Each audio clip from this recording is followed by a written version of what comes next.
Welcome to my channel. मेरा नाम है हसन नवाज़। पीपीएससी फिज़िक्स लेक्चरर टेस्ट की प्रिपरेशन के हवाले से प्लेटफॉर्म स्टार्ट किया हुआ था। बहुत यूनिक डाटा है मेरा, तो ये नोट्स आप लोगों के साथ आज मैं शेयर करूँगा। चीज़ों को स्टेप बाय स्टेप लेके चलेंगे ताकि आपकी हेल्प हो, और एक्स्ट्रा चीज़ें बिल्कुल भी नहीं करनी। कोशिश करेंगे चीज़ों को ईजी एंड सिंपल वे में यहाँ पे हम लेके चलें, ठीक है। तो ये कुछ MCQs वगैरह भी हैं और कुछ नोट्स वगैरह फर्दर हैं, इनको डिस्कस करते हैं। तो ये आज हमारा एक्चुअली वीडियो का टॉपिक जो है वो क्या है उसको देखते हैं। और ये वैसे हमारी वीडियो का थर्ड पार्ट वैसे चल रहा है, तो यहाँ पे लेके चलेंगे हम आज magnetic properties of the solids. अब सॉलिड्स की मैग्नेटिक प्रॉपर्टीज़ हैं, उनको डिस्कस करते हैं यहाँ पे। अब इनमें हमारे पास होता है कि हमें पता है कि न्यूक्लियस के गिर्द जब भी इलेक्ट्रॉन रिवॉल्व करता है तो वो उसकी मोशन होती है, ठीक है। और उस मोशन की वजह से जब चार्ज मूव करता है तो मैग्नेटिक फील्ड पैदा होती है, ठीक है, अकॉर्डिंग टू मैग्नेटिज्म। अब इलेक्ट्रॉन की दो मोशंस होती हैं, स्पिन मोशन भी हो सकती है, उसकी ऑर्बिटल मोशन भी हो सकती है, ठीक है। तो ये बेसिकली इसकी दो मोशंस होती हैं। अब डायमैग्नेटिक सब्सटेंस कौन से होते हैं जो अगर मैग्नेटिक स्पिन मैग्नेटिक फील्ड और ऑर्बिटल मैग्नेटिक फील्ड इन दोनों को सम करें और आंसर अगर ज़ीरो आ जाए, this is known as diamagnetic material या डायमैग्नेटिक सब्सटेंसेस। तो इसलिए हम इसको कहते हैं कि vector sum of the spin motion of the electrons and the orbital motion of the electrons is equal to the zero. This is known as diamagnetic substance. Further बात करें तो हमारे पास आ जाता है पैरामैग्नेटिक सब्सटेंस। अब पैरामैग्नेटिक सब्सटेंस कौन से होते हैं कि जब अगर हम कहते हैं कि मैग्नेटिक स्पिन मैग्नेटिक फील्ड और plus magnetic filled orbital magnetic field इन दोनों को सम करें तो नॉट इक्वल टू ज़ीरो आए, उस वक्त vector sum of the spin motion of the electrons and the orbital motion of the electron is not equal to the zero, and this type of the atoms behave as the like। यहाँ पे देख सकते हैं कि वो हमारे magnetic dipole बनते हैं हमारे, उसको नाम देते हैं पैरामैग्नेटिक सब्सटेंस का। फर्दर बात करते हैं अब फेरोमैग्नेटिक सब्सटेंस कौन सा होता है कि एटम कॉपरेट करते हैं each other to become the strong magnetic, ठीक है, और वापस में स्ट्रॉन्ग एटम कॉपरेट करते हैं और स्ट्रॉन्ग मैग्नेटिक फील्ड वहाँ पे बनती है, ज़ीरो नहीं होती, ठीक है। मतलब कि पैरामैग्नेटिक सब्सटेंस से ज़्यादा स्ट्रॉन्ग मैग्नेटिक फील्ड होती है, वहाँ यहाँ पे एटम्स कॉपरेट करते हैं। डोमेन उसकी होती है 10⁻12 to 10⁻16 atoms. This case of the number of atoms cooperate and becomes the strong magnet in the domain all the atoms magnetic field are parallel। इसमें एटम्स की यहाँ पे हमारे पास मैग्नेटिक फील्ड्स होती हैं इस डोमेन के अंदर एटम्स की, वो पैरेलल होती हैं, ये बात याद रखनी है। तो फर्दर कुछ बातें हैं यहाँ पे देखें कि एट क्यूरी टेम्परेचर के ऊपर फेरोमैग्नेटिक जो होता है वो पैरामैग्नेटिक बन जाता है, ठीक है। टेम्परेचर का क्योंकि नेगेटिव इफेक्ट होता है, मतलब टेम्परेचर से मैग्नेटिक फील्ड कम होती है, हमारा डीमैग्नेटाइज होता है हमारा मटेरियल, इसलिए फेरोमैग्नेटिक पैरामैग्नेटिक में कन्वर्ट हो जाता है। वो खास टेम्परेचर क्यूरी टेम्परेचर कहलाता है जब फेरो पैरा में कन्वर्ट होता है। अब आयरन की एग्जांपल दी गई है 750 डिग्री सेंटीग्रेड के ऊपर। ये हमारा अगर आयरन जो है वो बेसिकली हमारा क्या होता है कि वो फेरो से पैरा में कन्वर्ट हो जाता है बेसिकली, ठीक है, फेरो से पैरा में कन्वर्ट हो जाता है, और इसको केल्विन में भी आप याद रखेंगे। और इसी तरह बिफोर 750 पे वो फेरोमैग्नेटिक बिहेव करेगा, और जैसे ही वो 750 टेम्परेचर होगा वो बिहेव करेगा एज ए पैरामैग्नेटिक के तौर पर, ठीक है। तो नेक्स्ट हमारे पास चीज़ें आ जाती हैं, हिस्टैसिस लूप क्या होता है, ठीक है। तो इसको भी समझते हैं, लेकिन इससे पहले मैं आपको एक ब्रीफ यहाँ पे कुछ नोट्स शेयर करता हूँ। डिफरेंस बिटवीन दी यहाँ पे हमारे पास आ जाता है डायमैग्नेटिक, पैरामैग्नेटिक, फेरोमैग्नेटिक, ठीक है, एंटी फेरोमैग्नेटिक और फेरी मैग्नेटिज्म, ठीक है। इन एटम्स के दरमियान ये हमारे पास जो मैग्नेटिज्म्स हैं इनके दरमियान डिफरेंस यहाँ पे देखते हैं, और ये एक टेबल की फॉर्म में बहुत इजी करके नोट्स बनाए हुए हैं, इनको आप देख लीजिएगा, इंशाल्लाह आपकी हेल्प होगी। अब डायमैग्नेटिज्म में क्या होता है कि मैग्नेटिक फील्ड रिपल्सिव शो करवाती है, ठीक है। और यहाँ पे इसकी वैल्यू की बात करें, हम सस्केप्टिबिलिटी की वैल्यू बात करें तो स्मॉल होती है और नेगेटिव होती है। टेम्परेचर जो होता है टेम्परेचर के इंडिपेंडेंट होते हैं डायमैग्नेटिज्म सब्सटेंस या डायमैग्नेटिज्म्स, और इसमें नो अनपेयर्ड इलेक्ट्रॉन्स नहीं होते इसमें डायमैग्नेटिज्म में। NaCl इसकी प्राइम एग्जांपल है, बाकी एग्जांपल भी यहाँ पे दी हुई है, और बेस्ड अपॉन बोहर मॉडल के ऊपर बेस करता है। और यहाँ पे सस्केप्टिबिलिटी राइज करती है फ्रॉम लेंजेस लॉ के अकॉर्डिंग, ठीक है। और यहाँ पे कॉपर, गोल्ड, एंटीमनी, बिस्मथ, यहाँ पे वाटर, क्वार्ट्ज, हाइड्रोजन और यहाँ पे ये बेसिकली आर क्या है, ये इसकी अल्कोहल वगैरह इसकी एग्जांपल्स हैं। और यहाँ पे इसकी रिलेटिव परमिटिविटी की वैल्यू बात करें तो हमारे पास लेस देन 1 होती है, ठीक है। बाकी कुछ इस चीज़ इन्फॉर्मेशन है, opposite to the applied magnetic field not equal to होती हैं, पैरेलल नहीं होती बेसिकली। आउटर शेल जो होते हैं नंबर ऑफ इलेक्ट्रॉन्स 2 होते हैं इसके अंदर। नेक्स्ट बात करें, हमारे पास आ जाता है नेक्स्ट कैटेगरी में हमारे पास पैरामैग्नेटिज्म। इसमें हमारे पास ये अट्रैक्टिव शो करता है, इसमें रिपल्सिव शो करवाता था। यहाँ पे बात करें तो ये इसकी सस्केप्टिबिलिटी की वैल्यू स्मॉल होती है, पॉजिटिव होती है और टेम्परेचर के इंडिपेंडेंट होती हैं और 1 अनपेयर्ड इलेक्ट्रॉन होते हैं। इसकी एग्जांपल कॉपर, आयरन, ये बेसिकली इसकी एग्जांपल्स है। यहाँ पे मैग्नेटिक मूवमेंट्स को ऐसे निकाल सकते हैं n/n+2 अंडर रूट, और नंबर ऑफ इलेक्ट्रॉन्स जो होते हैं ये रिलेटिव परमिटिविटी की वैल्यू जो होती है वो ग्रेटर देन 1 होती है। और O2 पर पैरा ये बेसिकली मैग्नेट, इसकी एग्जांपल है all the electrons even the no unpaired number of electrons, यहाँ पे basically all electrons even no unpaired electrons होते हैं इसके अंदर। This tell us that MOT, ठीक है, मॉलिक्यूलर ऑर्बिटल थ्योरी जो होती है वो parallel to the magnetic field ये हमें बताती है, और मैग्नेटिक और M parallel to the magnetic field, ठीक है। ये बेसिकली फील्ड्स हैं। और जो अप्लाइड फील्ड वगैरह, उसके बाद outer shell number of electrons जो होते हैं वो 1 होते हैं, और क्यूरी लॉ के मुताबिक ये डिपेंड करता है टेम्परेचर के ऊपर। और इसकी एग्जांपल यहाँ पे दी हुई है, प्लैटिनियम, एल्यूमिनियम, क्रोमियम और magnetise, copper sulphate, O2, air वगैरह, ये सारी इसकी एग्जांपल्स हैं। फर्दर बात करते हैं, हमारे पास फेरोमैग्नेटिज्म आ जाता है। उस केस में हमारा बिहेव लाइक आ यहाँ पे magnet after removing external magnetic field. जब एक्सटर्नल मैग्नेटिक फील्ड यहाँ से रिमूव करते हैं तो एज ए मैग्नेट के तौर पर काम करता है, ये बिहेव करता है। और इसकी हम बात करें, grain in the one directions होती हैं, show the strong attraction show करवाती हैं इन वन डायरेक्शन, ग्रेन जिसके अंदर होती हैं। आयरन की इसकी एग्जांपल है प्राइम, और यहाँ पे कार्बन मोनोऑक्साइड CO, यहाँ पे निकल, क्रोमियम ऑक्साइड, यहाँ पे कोबाल्ट, ग्रेन, यहाँ पे ये सकता है कि यहाँ पे स्ट्रेंथन द ईच अदर, ठीक है। ग्रेन जो होती हैं ये एक दूसरे को स्ट्रॉन्ग करती हैं, स्ट्रेंथन करती हैं, मजबूत करती हैं, और स्ट्रॉन्ग इसका मैग्नेटिक इफेक्ट बढ़ता है। वैन एक्सटर्नल फील्ड अप्लाई करते हैं तो ये देख सकते हैं हमारे पास ये इसके डाइपोल्स बन गए एक्सटर्नल फील्ड के अंदर, और इस तरह एक ही डायरेक्शन में और पैरेलल होती हैं। ये विस लॉ है, ये एक्सप्लेन करता है on the basis of the domain theory. Molecular orbital theory भी इसको एक्सप्लेन करती है। स्पॉन्टेनियस मैग्नेटाइजेशन, तो ये देखें टेम्परेचर के ऊपर भी डिपेंड करता है। Below the Curie temperature ferromagnetic material जो होते हैं वो बनते हैं, और above the Curie temperature ferromagnetic becomes the paramagnetic material, जैसे कि हमने पहले भी डिस्कस किया। और इसकी रिलेटिव परमिटिविटी की value very very greater than 1 होती है। फर्दर हमारे पास कैटेगरी आ जाती है एंटी फेरोमैग्नेटिज्म। इसमें हमारे पास डाइपोल फॉर्म्ड होते हैं एंड द कैंसिल करते हैं, बट ठीक है, ये एक दूसरे को कैंसिल करते हैं आउटवर्ड, मतलब डाइपोल्स फॉर्म्ड होते हैं एंड कैंसल आउट करते हैं, ठीक है। सो स्ट्रॉन्ग रिपल्सिव इनके दरमियान होती है, ठीक है।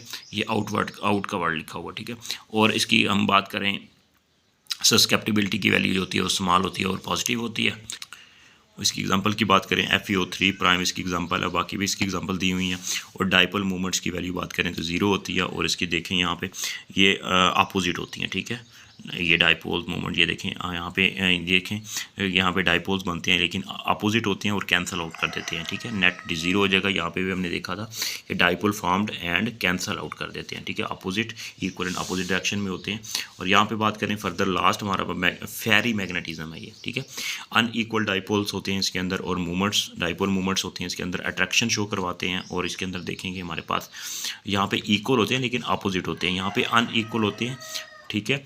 और सेम डायरेक्शन में नहीं होते, लेकिन यहाँ पे सेम डायरेक्शन यहाँ पे भी नहीं होती, लेकिन यहाँ पे अनइक्वल होते हैं, ठीक है। अट्रैक्शन शो करवाते हैं ये। और इसकी सस्केप्टिबिलिटी की वैल्यू लार्ज होती है और पॉजिटिव होती है। Fe3O4 प्राइम इसकी एग्जांपल है, और फेराइड्स इसकी एग्जांपल है। और यहाँ पे फर्दर बात करें, हाई परमेबिलिटी एंड रेजिस्टिविटी इसकी होती है फेरी मैग्नेटिज्म की।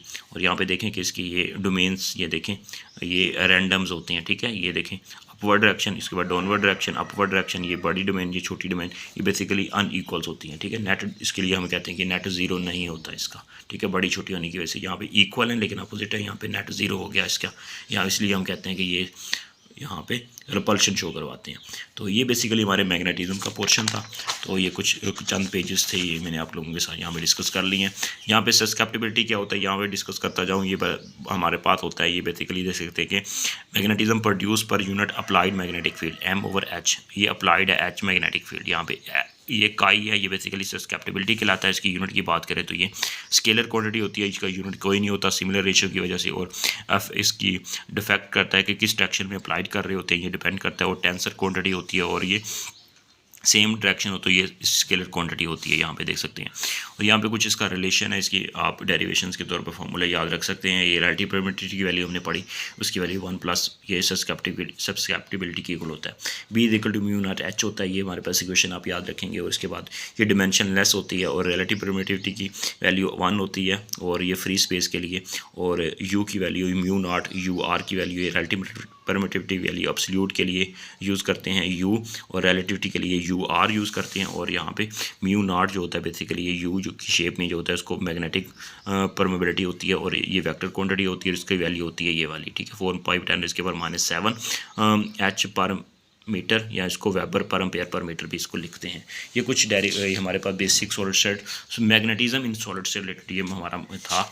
और क्योंकि हम सॉलिड्स को डिस्कस कर रहे थे, और यहाँ से आपने ये जस्ट फार्मूले याद रख लेने कि लैंगवेंस थ्योरी क्लासिकल के मुताबिक ये हमारा पास क्यूरी, और ये पैरा ये टेम्परेचर के ऊपर डिपेंड करता है। ये मैंने बातें बता चुका हूँ कि ये पैरा मैग्नेटिज्म जो होता है ये टेम्परेचर पे डिपेंड करता है। और ये बिलो द नील टेम्परेचर जो होता है सस्केप्टिबिलिटी इंक्रीज़ करता है, above the Neel temperature susceptibility decrease करती है वैल्यू।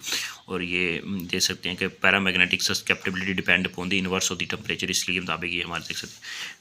अगर नील टेम्परेचर जो होता है वो हमारे पास टेम्परेचर के ग्रेटर दैन हो, नील टेम्परेचर ग्रेटर दैन होता temperature the antiferromagnetism बन जाता है हमारा। अगर नील टेम्परेचर लेस दैन हो टेम्परेचर से तो पैरामैग्नेटिक होता है वो हमारा सब्सटेंस। द डायमैग्नेटिज्म या हम देख सकते हैं कि सॉरी यहाँ पे देखें डायमेंशनल फॉर्म्ड ऑफ द यहाँ पे म्यू परमेबिलिटी ये बेसिकली होता है कि यू की फॉर्म में ऑफ द मीडियम जो होता है इसकी डिमेंशन यहाँ पे देख सकते हैं। और इसके बाद यूनिट इसका देख सकते हैं यहाँ पे, ठीक है। तो ये यूनिट आप नोट डाउन कर लीजिएगा, ठीक है। इंपॉर्टेंट बातें ये की पॉइंट्स हैं। यहाँ पे देखें कि मैग्नेटाइजेशन क्या होता है, इसको M से डिनोट करते हैं। ये basically magnetic movements per unit volume होता है, ठीक है। और मैग्नेटिक डाइपोल मूवमेंट्स क्या होते हैं, बेसिकली ये टाउ से रिप्रेजेंट करते हैं, म्यू × B से रिप्रेजेंट करते हैं। मैग्नेटिक सस्केप्टिबिलिटी की वैल्यू मैं बता चुका हूँ, इसका कोई यूनिट नहीं होता, M/H होता है ये basically. H is applied magnetic field. तो ये नोट्स से यहाँ पे बताता चलूँ। यहाँ पे एक और बात, लेग्वेन क्लासिकल थ्योरी के मुताबिक क्या होता है कि ये हमारे पास सस्केप्टिबिलिटी डायमैग्नेटिज्म के लिए यहाँ पे देखें N μ0 Z E², तो R यहाँ पे रूट मीन स्केयर, यहाँ पे इसकी वैल्यू का स्केयर है ओवर 6m है यहाँ पे, ठीक है। यहाँ पे देखें कि diamagnetic susceptibility independent of the temperature, यहाँ पे टेम्परेचर का कोई इफेक्ट नहीं है, इसलिए हम कहते हैं कि ये टेम्परेचर पे डिपेंड नहीं करता डायमैग्नेटिक सब्सटेंस। अब हम यहाँ पे लेके चलते हैं हिस्टैरिसीस लूप फर्दर। अब हिस्टैरिसीस लूप क्या होता है कि शुरू में हम देखेंगे हमारे पास यहाँ पे देख सकते हैं कि करंट की वैल्यू 0 थी, उसके बाद फिर हमने क्या किया, इनक्रीज़ होगी, ठीक है। तो यहाँ पे इसके स्टेप्स देखते हैं, फिर आपको फर्दर बताता हूँ, फिर इजीली समझ आ जाएगी। How much the quarter of the AC to complete the hysteresis loop, ठीक है। 5 इसके क्वार्टर्स होते हैं बेसिकली रिक्वायर्ड होते हैं। If one hysteresis loop draw never, अगर एक दफ़ा हिस्टैरिसीस लूप वहाँ पे बन जाए तो वो दोबारा वो रीजन से नहीं गुजर सकता, ठीक है। B lag behave as the I, B जो होता है मैग्नेटिक फील्ड जो होती है वो आई को करंट को बी मतलब लैग करती है, उसको हिस्टैरिसीस कहते हैं, ये बात आपने याद रखनी है। और narrow hysteresis curve of the small area जो होता है वो नैरो, अगर वो वहाँ पे हिस्टैरिसीस एरिया होगा वो बेसिकली हमारे पास इलेक्ट्रोमैग्नेट कहलाता है। अगर हाई पर रेटेनेटिविटी की वैल्यू होगी और एंड लार्ज प्रेसिव फोर्स होगी वहाँ पे बेसिकली वो परमानेंट मैग्नेटिक फील्ड को मैग्नेटिक उसको सब्सटेंस को बेसिकली वो शो करवाता है कि हमारा सब्सटेंस जो है परमानेंट मैग्नेटाइज हो गया। अब यहाँ पे देखें हिस्टैरिसीस लूप क्या बनता है, जैसे हमारा AC सोर्स होता है उसका लूप, ये देखें पॉजिटिव हाफ साइकिल इंक्रीज़ होता है, उसके बाद पॉजिटिव डिक्रीज़ होता है, उसके बाद नेगेटिव डिक्रीज़ होता है, फिर इनक्रीज़ होता है, फिर नेगेटिव डिक्रीज़ होता है, ठीक है। ये एक साइकिल की बात करें। यहाँ पे देखेंगे जब ये हमारे पास B की वैल्यू है यहाँ पे वर्टिकली और यहाँ पे हॉरिजॉन्टल हमारे पास यहाँ पे देखें कि ये करंट की वैल्यू है, ठीक है। अब यहाँ पे मैग्नेटाइजिंग फोर्स है बेसिकली। अब यहाँ पे देखें कि करंट इसको देंगे, ठीक है, तो जैसे करंट देते हैं उसके बाद फिर ये हमारा मटेरियल मैग्नेटाइज हो गया, ठीक है। उसके बाद फिर यहाँ पे देखें जैसे जैसे करंट को इंक्रीज़ करेंगे, ये देखें ये सेंटर वाली लाइन को देखें, बड़ी इंपॉर्टेंट बात है, यहाँ पे करंट इंक्रीज़ होगा, बी की वैल्यू भी इंक्रीज़ होगी, ये देखें, ठीक है, लीनियर रिलेशन होगा, ये देखें। उसके बाद हम करंट को अगर हम यहाँ पे देखें कि रिवर्स कर दें, ठीक है, तो फिर ये हमारा होगा, ये सैचुरेशन पॉइंट पे चला गया हमारा ये वाला पॉइंट, ठीक है, ये वाला पॉइंट। देखें करंट इंक्रीज़ हो रहा है तो ये देखें इस तरह इंक्रीज़ हो जाएगा। उसके बाद डिक्रीज़ होगा करंट, क्योंकि हमारे पास नेगेटिव हमारे पास हो जाएगा, ये डिक्रीज़ हो जाएगा पॉजिटिव हाफ साइकिल, ये पॉजिटिव हाफ साइकिल डिक्रीज़ हो रहा है, तो इसलिए हमारा ये हमारा जो लूप होगा वो इस तरह बेसिकली ये रिवर्स बाइस में आ जाएगा, बी पॉइंट पर चला जाएगा। उसके बाद फिर ये हम कहते हैं कि ये जीरो पे चला गया, देखें ये जीरो पे नहीं आएगा लेकिन जीरो के बिल्कुल सामने यहाँ पे आ रहा है, ठीक है। उसके बाद नेगेटिव इंक्रीज़ हो रहा है, तो ये देखिए नेगेटिव की फॉर्म में इंक्रीज़ होगा।